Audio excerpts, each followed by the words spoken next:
What's up, YouTube? Kedgris here. This is my match reaction for Nottingham Forest 1, Aston Villa 1. Now, I have a lot of things I want to say about this game.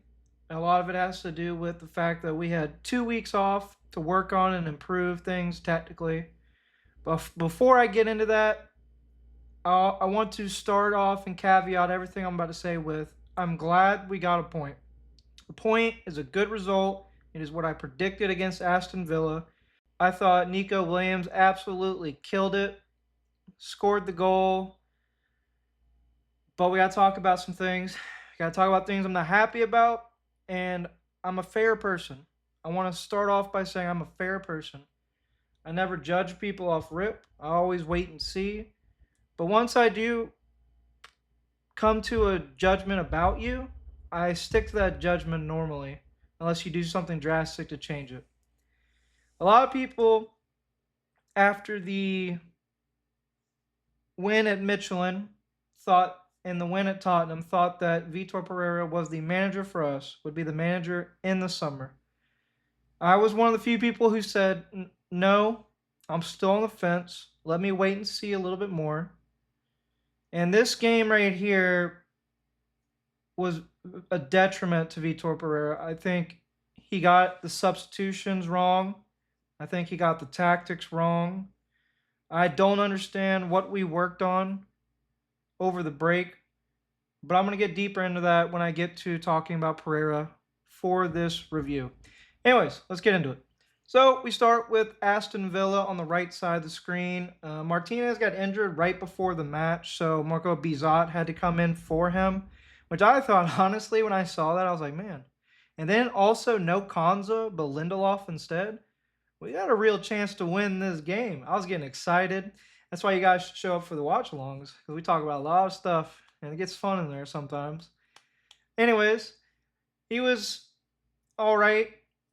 He was paired with Lindelof and Pau Torres, who I also think were okay. To me, at least, they didn't really seem... Well, we didn't put pressure on them. We didn't really put pressure on their back line to score a goal. So they all had mediocre games, basically, because we never even got that far. Matty Cash, Luca Dean having the beautiful key pass to Morgan Rogers, who created the own goal. Luca Dean had a decent game. Like I said, we didn't really get him or Matty Cash. And every time one of our wingers took on them 1v1, we lost. At this point, I accept that our wingers can't win 1v1. We don't have any Dokus. We ain't got any Harry Wilsons. We just got whatever these guys are. Moving to their midfield, Tielemans, Onana, and Barkley. It was an interesting game. Barkley, I felt like, was really anonymous. I didn't really feel him in the game at all. I did feel Onana. Onana was actually the guy we kept getting the ball off of a lot. Him and Tielemans didn't really seem to control the ball very well. And then whenever they did get possession, it was kind of aimless possession. They were just kind of going back and forth across the box. To me, at least, it didn't really look like they were pushing to win this game that much. The own goal was kind of like, yeah, and they had really, really good chances and opportunities. But those chances and opportunities really came more from, like, lucky bounces, coming off a player into a dangerous area, stuff like that. And even their goal was just Murillo putting in the back of the net. So their midfield, I wasn't impressed. Morgan Rogers didn't do much for me. Yeah, he had the cross, but honestly, he was kind of anonymous in that game. If anything, their best player was actually McGinn on the right wing, who was absolutely destroying Elliot Anderson. And then Ollie Watkins, he was losing at the beginning of the game because he was trying to compete with Milinkovic, which you're not going to compete with Milinkovic. So what he ended up doing is he changed tactics and he started actually floating away from Milinkovic. He would go into the channel, or he would come deep and help with the build-up, or he would go over to Murillo's side. So he ran away from Milinkovic, and he got success for that. He really created chances, got the ball better. They had better possession in the second half, I think. So just overall, honestly, Aston Villa had a pretty mediocre performance. Moving to Nottingham Forest, I'll start from the back, work my way to the front as usual. Matt Sells, excellent performance. Really, really good saves, especially the save against McGinn.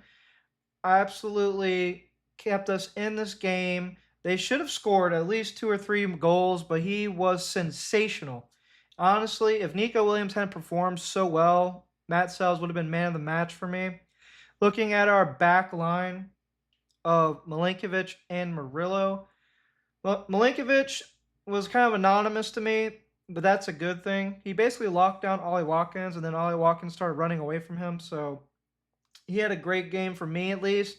Murillo, own goal, and then he kept like kind of like going to the midfield. He kept driving too deeply. There was one time where they got a really good chance. I think it was Morgan Rogers ended up hitting the woodwork, and that was caused by him stepping out of the back line and like coming like 20 yards up the pitch to make a tackle that he missed. Like he just feel like I felt like he scored the own goal and his head was just it was gone. Really bad performance from him. Really rare bad performance. And I think a lot of the people around him stepped up and was like, "Hey, you know what? You're having a shit performance. Let's help out defensively." So the contrast between the first half and the second half was a lot better in that regard. Moving to the fullbacks, Nico Williams, mm, so good. He's on corners now. Every single corner was in the box to the back post. It seemed to be the game plan was to hit corners to the back post and have whoever's at the back post nod them back into the danger area. That seemed to be the tactic and strategy. So he performed that really well. We just couldn't capitalize on it. Ina actually didn't. I don't feel like he was good, but he wasn't great. Let's go with that. And he contributed a lot. I think he won a lot of duels. He definitely was there for the passing. He was making really good runs, creating chances and opportunities. We didn't put any of them away, but I think he had a really good performance. Moving to the midfield, uh, I've been saying this for a while, guys. I feel like Anderson's just not there. Like it really, I've been saying this for the past 3 months now, 4 months. He just doesn't feel like the world class player that we had at the beginning of the season. He looks lethargic. He looks like he's not really interested. He's not got the same like energy that he had at the start of the season when it comes to being aggressive and whatnot. He did really good a couple of times where he was able to do really good dribbles and get past somebody. His passing was nothing was daring. It was all kind of safe passes. His tackling was good, but overall, he's right now for us. He's a really good player, but he's not what he was. He's not an elite player, and I think that's where my confusion comes from. Maybe he raised the expectations I have for him, and now that he's not meeting those raised expectations, I'm feeling a certain type of way. But that's just my thoughts. Sangare, first half terrible, absolutely atrocious. Second half better. Still passed the ball to the other team one too many times. I do think that these scores, 7.1, 7.4, is very flattering. Yeah, they were good defensively when it came to winning some of the duels and blocking out any passes into the middle of the park, but they also really didn't affect the game that much.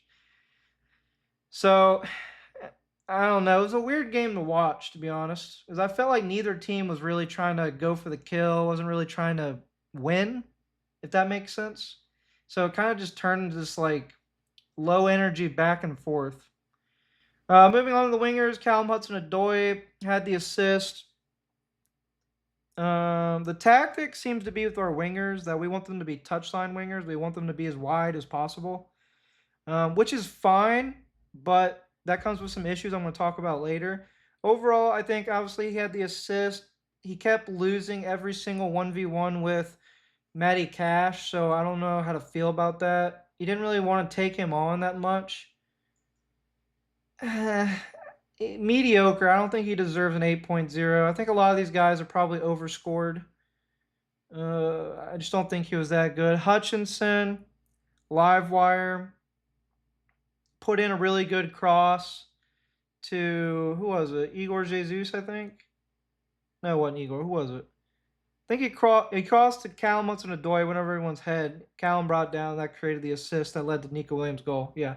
So he had that, but I just, maybe it's because of the tactic where he's asked to be a touchline winger. Maybe he doesn't feel like he's affecting the game as much.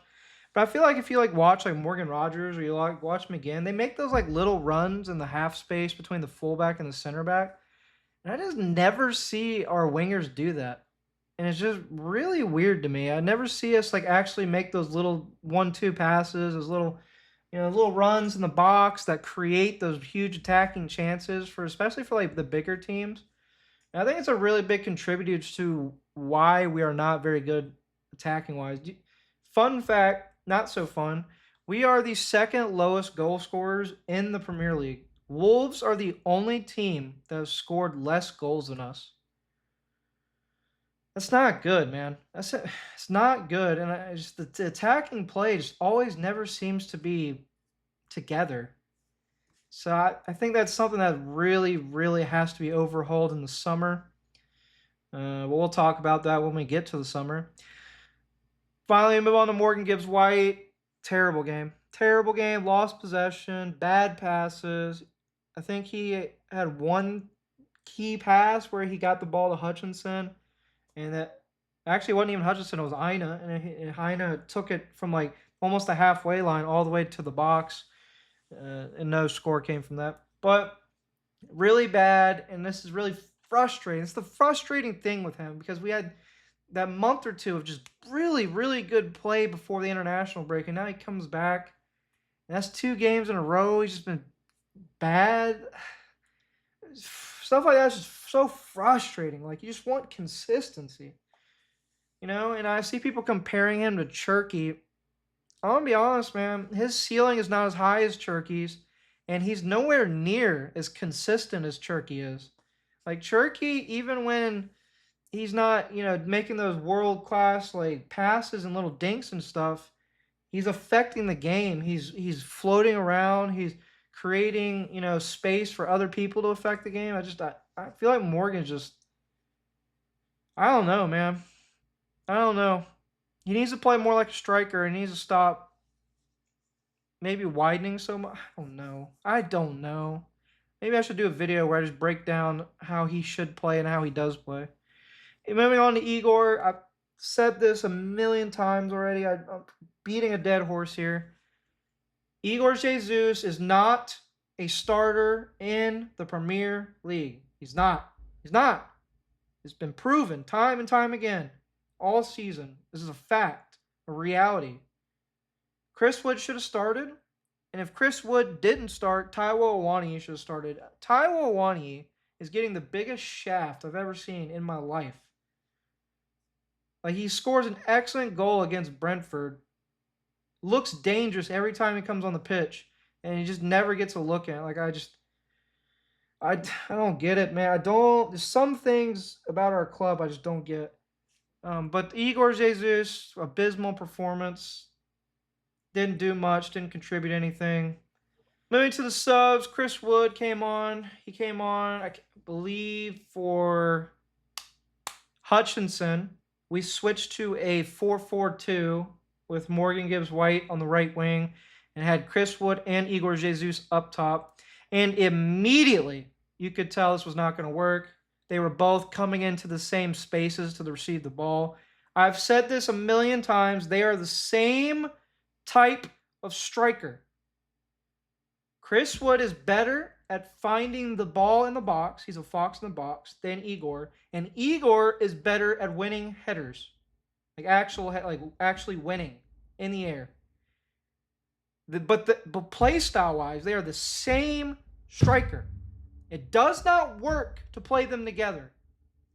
It'll never work. So when that happened, immediately I was like, Pereira, what the fuck are you doing, dude?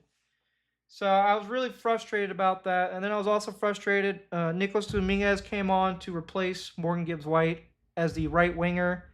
Why? You have Dan and Doy and Bakwa. You can't play them for fucking 6 minutes that are left in the game? Do they need 6 minutes not played of rest? Come on, man. And with two strikers on the pitch, it called for somebody, a winger, somebody to put the ball in the box. And Doy, that was you. And Doy on the right wing would have been amazing. Instead, he got subbed in the 89th minute at right back. Listen to what I just said. Nicholas Dominguez played right winger, and Doy got subbed in and played right back. Do you understand why I am pissed off about Vitor Pereira? That is fucking ridiculous. I'm getting worked up. I need to calm down. Moving on to Ryan Yates. He was there. The game was pretty much over at that point. Nobody was really trying to score. So, I mean, he didn't do any crazy fouls or anything. So, I mean, he was there. And then in Doy, he was on, like I said, 5 seconds. Played right back. What are you asking him to do? It's whatever. Now we have to talk about the manager. We have to talk about Vitor Pereira. I'm not happy. Let's start there. I'm not happy. I'm not happy with the decision making. I'm not happy with the tactics. You had 2 weeks to implement tactics to affect the game, and you came to me with the usual shit. I'm getting tired of it, bro. Why? Look at this. This is how we attack. When we're in our opposition's box, this is how we attack. I want you to watch this. So this is what it looks like when we attack. This is the opposition's box. Why the fudge do we have so many people on the wing? It's stupid. You have this, and then you have Morgan. You'd think I have him here, so he'd be at the top of the box, right? Like he'd be there to clean up any clearances there are. No. He's either here, he's either out there helping, or he's dropping here, or he's up here. We have nobody in this area. Nobody at the top of the box. Nobody. Zilch. Nada. And we always have like one person in the box, and then Morgan, maybe you have Morgan. And it's just, I don't understand why. Like, we're creating triangles. Yeah, that's cute and all. The problem is there's fucking nothing happening. We take forever to cross the ball. We don't make the little runs inside for them to make those passes so we can get to the byline and cut it in. Actually, I think Sangari doesn't really do that. He kind of plays more like this. So it kind of ends up being like this. And then Morgan kind of... But it's just... We've been doing this all year. It hasn't worked. I don't understand why we keep doing this crap. To me, what should happen is you should have Anderson and Sangari at the top of the box. Every time we have possession, they should be at the top of the box. And then Murillo and Milinkovic behind them. And then what's supposed to happen here is you're going to have their winger against your fullback, their fullback against your winger. And what happens is this guy does not go out here. He stays in here. And what you do is you play off of him. So you play little 1-2s where you make runs and shit. The problem is Anderson and Morgan does it. They go so far wide that making those little 1-2, there's nobody there to clean up. The reason you have to stay disciplined inside on the top of the box is because once you do make that run, once you do make that successful run, say you play it 1-2, 1-2, and then Williams makes that run to the byline, he should be attacking the box. He should be attacking the back post. He should be attacking the back post. And then what Williams has the option to do once he wins is he can play that, he can play that, he can play over the top, or he can cut it back to Anderson to do a finesse shot. Like, this stuff is not complicated, but we just never seem to do it. This never happens. Instead, you get this crap. You get him over here, way over here like this, with Williams doing this, and Sangari, honestly, I don't even know where he is half the time. I think he sits deeper, but you got him here, and then he's doing shit. And it's discombobulating. It doesn't work. There's nobody to cross into the ball into the box to. And you had 2 weeks to work on this, Pereira. The other thing that frustrates me is this. This doesn't work, bro. 4-4-2 hasn't worked in years. And this isn't even the worst of it.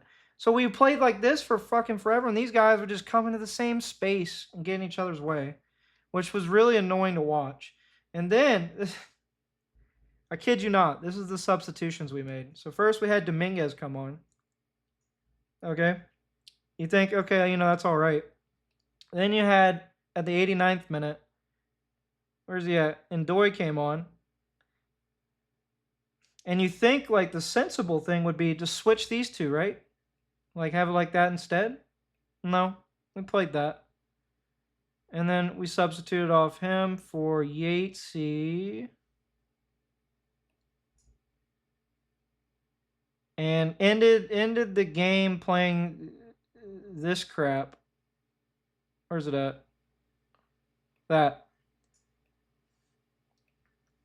That's how we ended the game.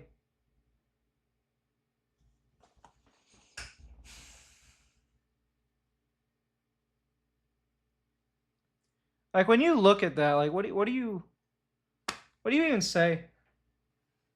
Anyways, so that's all I got to say. I was really disappointed with Vitor Pereira in this game. I also think a couple of our key players like Anderson and Morgan Gibbs-White did not perform up to their levels. Sangare didn't perform until the second half. The wingers, ineffective, and it's just a constant thing, man. A constant thing. We need a complete attacking overhaul in the summer, and I'm still on the fence about whether Vitor Pereira is the guy. It's going to be hard for me to say he has to go if he wins the Europa League and keeps us in the Premier League. But I'm always looking forward. I'm always looking at the future. I'm always looking at what is better for my club, what is better to push Nottingham Forest to the next level. So he's got a lot of things to prove, and this was a step back. Anyways, guys, if you like the video, please hit like, subscribe, comment down below. I know I kind of came off negative, but I do want to say a point was a good result overall. Not denying that.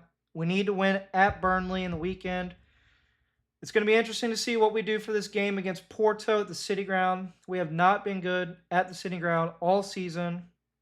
This is only the second goal we've scored at the City Ground in 6 games. Unless you want to count Murillo's own goal as a goal we've scored, then you got 3. But we got to perform better. I expect the team to be mostly and fully rotated. It's time. It's time for these players to put everything on the line. I expect the backup players to put everything on the line against Porto on Thursday. I expect the first team players to put everything on the line and get a win at Burnley on Sunday. This is it. Come on, you Reds.